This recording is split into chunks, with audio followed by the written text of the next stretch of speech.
Since the early 2010s, America's national parks and historic monuments have drawn record numbers. They see 330 million annual visitors, and experts think social media has helped make them more popular than ever. That added traffic helps the parks make money and raise awareness, but it can also make the strain on parks' infrastructure and ecology even greater.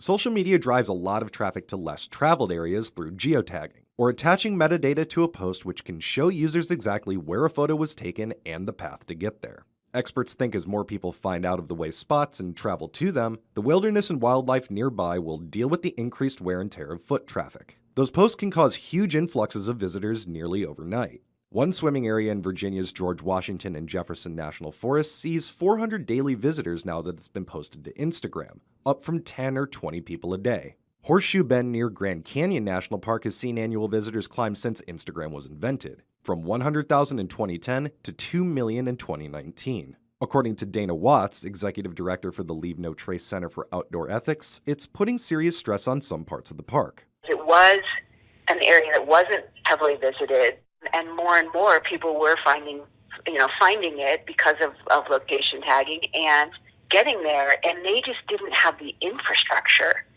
to deal with the number of people that actually were starting to go to that area in Arizona.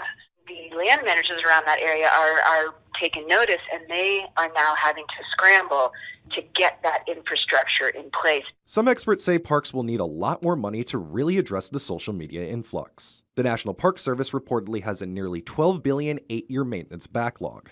Thousands of miles of roads and trails need repairs, so that millions of visitors don't wear them down even more quickly. Of course, social media can still help parks make some money, which does offset some of the burden of increased attendance. But it's relatively small. Of the 417 national park sites in the US, only 117 collect fees, and each park only keeps about 80% of that money for its own operations. Watts' Leave No Trace Center for Outdoor Ethics is working to teach these increasingly online visitors to be more mindful of their impact. As part of their campaign, they've recently introduced social media guidelines for those traveling the national parks to help people think about the ethical concerns that come with tagging.